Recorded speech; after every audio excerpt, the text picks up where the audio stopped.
여러분 반갑습니다. 오늘 강성규 문학TV 제17화는 춤바람난 대학 교수 안에 자유부인이라고 하는 소설로 잘 알려진 정비석 선생이죠. 그래서 이 자유부인이 영화화된 일이 있었습니다. 정비석 선생이고 1950년대 6.25 전쟁이 끝나고 일어났던 이제 춤바람입니다. 오늘 이야기 순서를 먼저 말씀드리자면 1950년대 성이 문란했던 까닭에 대해서 국외적 요인과 국내적 요인을 살펴보고 당시 이제 무허가 댄스 강습소가 유행을 했습니다. 작품 속에서 자유부인이라고 하는 소설 속에서 오선영이라고 하는 여사가 이 아내가 대학 교수의 아내가 어떻게 해서 자아를 발견해 가는가 그 다음에 이제 춤바람이 나죠. 그리고 이제 장 교수도 외도를 하게 되고, 또, 여기에 이제 오선영 여사도 뭐 이렇게 좀 바람을 피웁니다. 그러나 나중에 이제 서로 이제 뉘우치서, 부부가 하나 되는 장면으로 마무리가 되는데요. 이 작품이 나타내는 당시 시대상, 여성의 의식, 그리고 작가 자신이 갖고 있는 시대적 한계에 대해서 알아보도록 하겠습니다. 영화에 나오는 장면입니다. 1950년대 성이 그렇게까지 문란했던 까닭이 뭔가? 대외적으로는 6.25 전쟁이 이제 끝난 지가 얼마 되지 않은 시점이었는데, 전쟁이 다 그렇듯이 피난 행렬에 끼어서 떠돌아다닌 그 체험, 또 수십만 명의 그 미군들이 주둔하면서 미군들 입장에서는 뭐 이역만리 타국당에 와서 전쟁 공포에 시달리다가 스트레스를 풀 수 있는 유일한 곳이 아마 이제 사창가였겠죠. 이러한 일들. 그래서 이제 미군 주둔지 근처에서 몸을 파는 여성들에 대해서 뭐 여러 가지 유엔 마담이니 양공주니 여러 말로 불리게 된 그 사연도 좀 알아보도록 하겠습니다. 좀 표현이 이상합니다만은 양갈부라고 하는 것은 1945년 해방 직후에 들어온 미군과 서양 문화에 대한 거부감에서 나온 욕설에 가까운 이제 표현인데, 당시에는 이제 대한민국이 그 북한과 완전한 남북 통일을 그 원하는 분위기이기 때문에 그걸 해치는 미군이 고깝게 보였다는 이제 그런 역사적인 배경이 있고, 다음으로 이제 남한 단독 정부가 세워진 1948년 8월 15일 이후로는 유엔 사모님, 유엔 마담 이렇게 불리게 됐는데, 여기에는 이제 보수 세력의 그 정치적 계산도 있었을 것이고 또 외화를 벌어들이는 선봉대라고 하는 인식도 있었어요. 그래서 미군에 대한 이 여자들에 대한 감사와 존경의 표현으로 이런 말을 썼습니다. 거기에는 남한에 대한 미군의 지배력이 강화된 측면도 있을 테고요. 다음으로 이제 양공주나 양부인 같이 다소 타협적이고 중립적인 용어가 등장한 것은 6.25 전쟁이 끝나고 주둔 미군의 역할이 좀 줄어든 그런 영향이 있지 않은가. 여기는 이제 미국의 그 말하자면 첫 발을 디디는 여성, 한국 여성입니다. 아마 이제 결혼해서 미군과 함께 들어가는 거죠. 1950년대 성이 문란했던 그 국내적 요인을 살펴보자면은 한국 전쟁으로 생겨난 미망이 있었겠죠. 남편이 죽은 그런 여자들. 빨치산이라고 있었어요. 6.25 전쟁 직후에 일종의 그 유격전을 수행했던 공산 게릴라들인데요. 이 사진은 곡성 경찰 소속 대원들이 사로잡은 당시의 빨치산 포로들 사진입니다. 또 보도연맹 사건이라고 1949년에 조직된 극력 반공 단체인데, 이들이 전쟁이 일어나자 국군이나 경찰들이 인민군을 인문군에 가담하거나 부역 행위를 할 것을 우려해서 조직적으로 학살한 사건을 말합니다. 여기에서 이제 죽은 남자들의 그 부인들, 그리고 월북, 북한으로 스스로 넘어갔거나 납치돼 넘어간 남자들의 그 미망인, 부역자로 감옥에 간, 공산당을 도왔다고 하는 그 죄과로 감옥에 간 남편 때문에 생긴 말하자면 미망인들, 이러한 것들 때문에 이제 성이 문란한 하나의 요인이 됐지 않은가 그렇게 추측이 되고, 또 군경 부상자들 부인도 있을 테고, 3년이나 5년 동안 남편이 군대에 가 있는 동안은 그들도 일종의 이제 미망인이 되는 거죠. 유엔군을 이렇게 도와주기, 일로 도와주기 위해서 떠난 남편도 있을 테고요. 그래서 이제 이때 미망인이 되다시피 한 이 여자들은 자신의 뿐만 아니라 늙은 시부모나 어린 자식들의 생계까지 책임을 져야 했기 때문에, 가령 농촌의 여성들이라면 품팔이나 행상을 했고, 도시의 여성들 같으면 콩나물 장사나 양담배, 달러 장사를 했고, 형편이 좀 나으면 포목점, 옷가게라든가 이제 배를 팔아서 어, 사는 그런 이제 여자들이 있다 보니까 어쨌거나 여성들이 경제 활동에 참여하게 됨으로써 지위도 높아지게 됐다. 그런 이야기입니다. 1956년, 50년대, 60년대 무허가 댄스 강습소가 들어섰는데, 이것은 미군과 함께 수입된 새로운 풍속도라 이렇게 볼 수가 있습니다. 한국의 경우 예전에는 남녀가 껴안고 추는 춤이 없었어요. 근데 그러다 보니까 이제는 비밀 댄스 홀에 경찰들이 예, 갑자기 습격해서 잡는 그런 장면도 있고 그랬죠. 문화예술이 그 시대상을 반영한다고 했을 때 정비석의 소설 자유부인이 거기에 딱 맞는 작품이라고 할 수가 있습니다. 당시에 신문에 연재됐던 자유부인, 여기는 이제 책으로 간행된 그 표지입니다. 자유부인을 이렇게 그 내용을 들여다보면 남편은 장태영 교수라고 해서 학문 연구에만 몰두하는 한글 학자고, 오선영은 그 아내로서 선량한 가정주부인데, 나이는 남편보다 7살 아래인 35 정도 되고, 얼굴이 갸름하고 하얀 살결에 서른 남짓으로까지 보이는, 동안으로 보이는, 상당히 예뻤다는 얘기죠. 여자 전문대학 재학 당시에 장 교수가 한글학을 배우면서 그의 학자적 인격에 감동돼서 졸업 후에 자진해서 결혼했던 사람이 바로 오선영 여사입니다. 그러나 어느 날 대학 동기 동창인 최윤주의 권유를 받아서 오선영은 동창생들의 모임에 참석을 하게 되는데, 여기에서 동창생들의 화려한 모습을 보고 자기가 가장 불행한 여자다 이런 느낌을 받게 됩니다.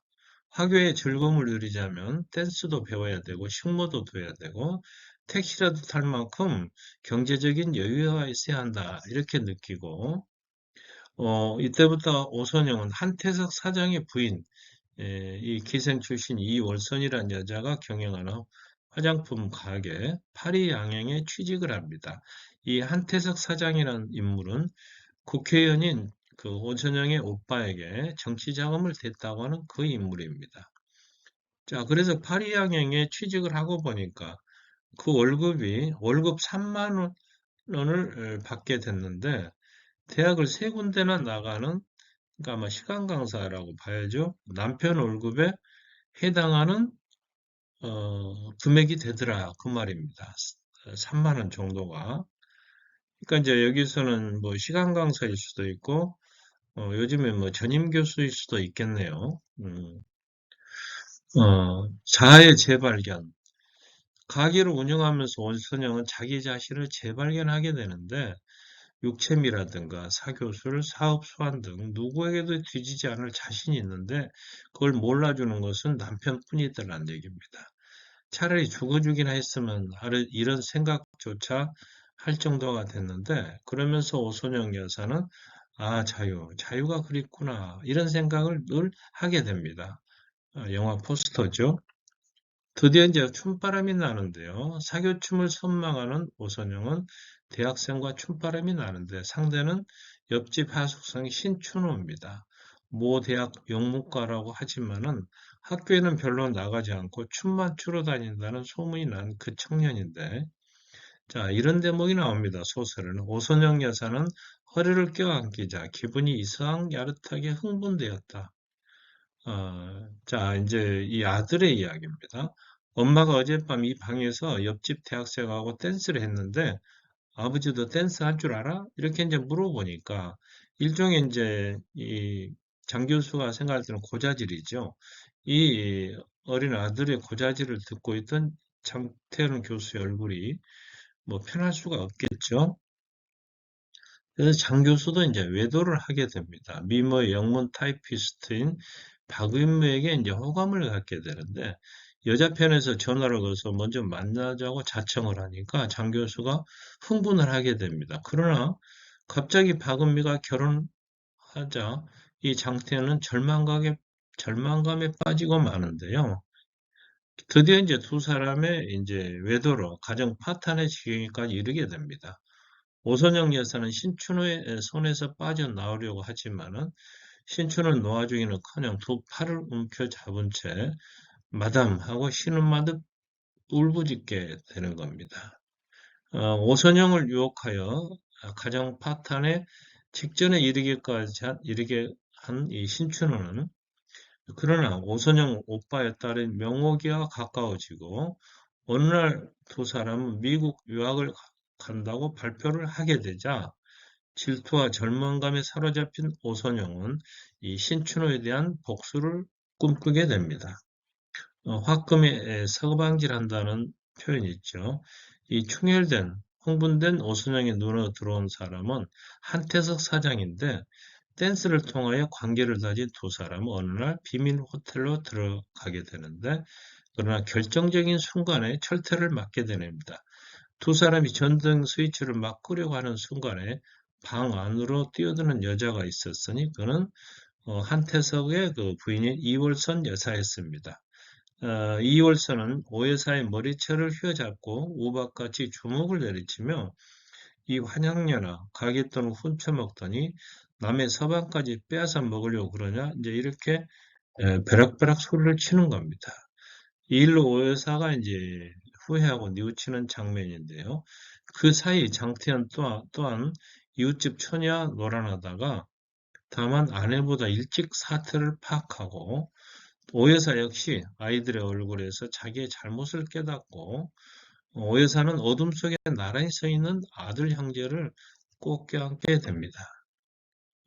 부부가 하나 돼요. 비로소 오선영은 남편을 달리 보기 시작하는데 그동안 고리타분한 한글 학자라 무시했던 남편이 국회의사당의 공청회에서 영웅적인 연설을 하는 모습을 보고 무한한 존경심과 죄책감에 빠지게 됩니다. 결국 장 교수는 아내 어깨를 끌어당기면서 자, 집으로 갑시다. 적선동으로, 그리운 옛집으로 이렇게 하면서 이제 이 작품은 마무리가 됩니다. 이 자유부인이라는 작품에 대해서 알아보자면 피난 수도에 있던 부산과 한도, 다시 이제 수도를 서울로 옮기지 않습니까? 그래서 부산과 서울을 무대로 당시 우리 사회 상류층의 일그러진 생활상과 윤리의식을 다룬 작품입니다. 1954년 1월 1일부터 8개월 동안 서울신문에 연재가 됐는데요. 이 일로 이제 이 소설을 놓고 치열한 공방전이 벌어집니다. 중공군 40만 명보다 더 무서운 해독을 끼치는 소설이다. 북계의 사주로 남한의 부패상을 낱낱이 파헤치는 이적 소설, 적에게 이런 소설이다. 이런 혹평이 따르고 작가는 모 기관, 아마 오늘날 뭐 안기부, 옛날 중앙정보부 되겠죠. 모 기관에 끌려가서 이북으로부터 공작금 받은 거 아니냐 이런 내용의 취조를 받게 됩니다. 작품에서 주인공이 탈선할 무렵인 70회부터 연재가 끝날 때까지 폭발적인 관심을 받게 되고 단행본으로 출판이 됐을 때 당시로서는 그야말로 베스트셀러라고 하는 14만여 권이 팔려나갑니다.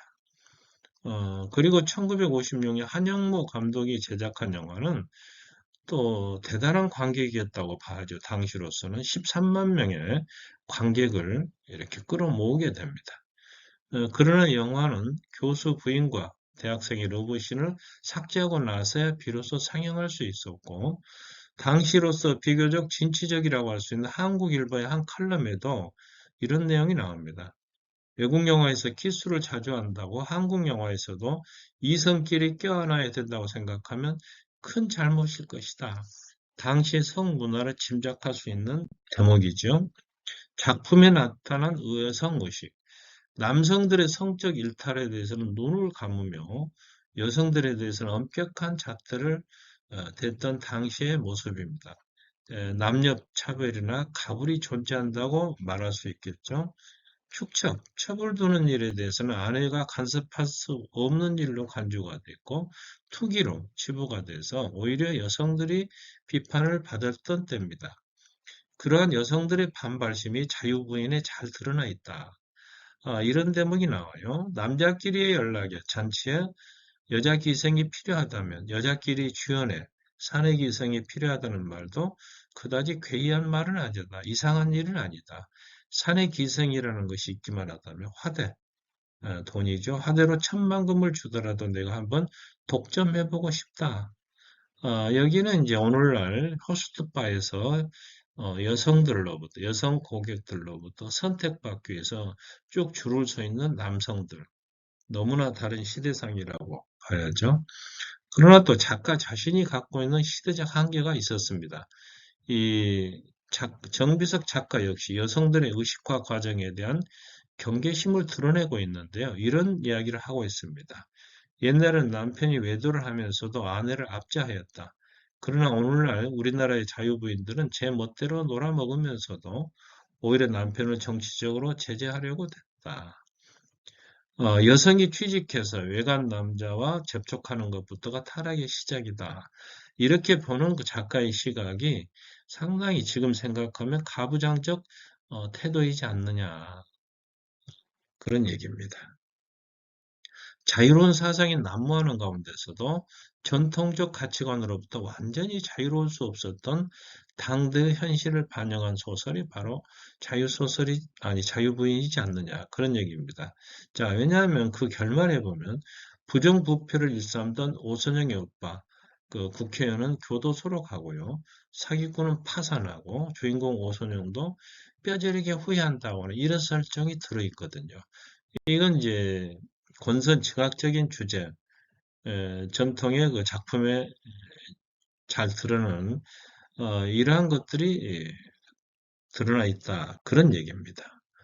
오늘 이야기 정리해 드리도록 하겠습니다. 1950년대부터 60년대 사이에 한국에서 문란한 성이 문란했다는 이야기. 여기에 이제 댄스 강습소가 등장했는데 이것은 아마 미군의 영향을 받은 것 때문이 아니냐. 그리고 이 시대상을 반영한 작품이 바로 자유부인인데 한글학자인 남편과 선량한 가정주부인 아내 사이에 벌어지는 그러한 일들입니다. 아내인 오선영이 동창생 모임에 참석했다가 자아를 재발견하게 되고 옆집 대학생과 춤바람이 나게 되는데 장 교수 역시 미모의 타이피스트와 또 바람을 피우게 됩니다. 오 여사는 그 자기의 잘못을 깨닫고 신춘호 손에서 빠져나오려고 하지만은 그 일이 여의치 않았고 어느 날 신춘호가 배신한 일에 대해서 복수를 꿈꾸던 이 오 여사가 환태석 사장과 호텔로 들어가려는 찰나에 봉변을 당하게 되고 이 일로 오 여사가 크게 뉘우치고 또 남편과 함께 가족이 함께 집으로 가는 것으로 소설은 이제 결말을 맺게 됩니다. 이 자유부인이라는 작품은 당시 상류층의 일그러진 생활상과 윤리의식을 나타내고 있으며 남녀 차별에 대한 여성들의 반발심도 잘 나타나 있습니다. 그러나 정비석 작가 자신의 시대적 한계, 가부장적 태도도 오늘날에 보면 이제 비판의 대상이 되지 않느냐 그런 이야기입니다. 오늘 이야기는 저의 졸적인 그 복숭아꽃 성은 공정한가를 참고했습니다. 오늘 영상이 좋으셨다면 구독과 좋아요 부탁드리며 유튜브 강성률 철학TV도 많이 시청해 주시기 바랍니다. 여러분 고맙습니다.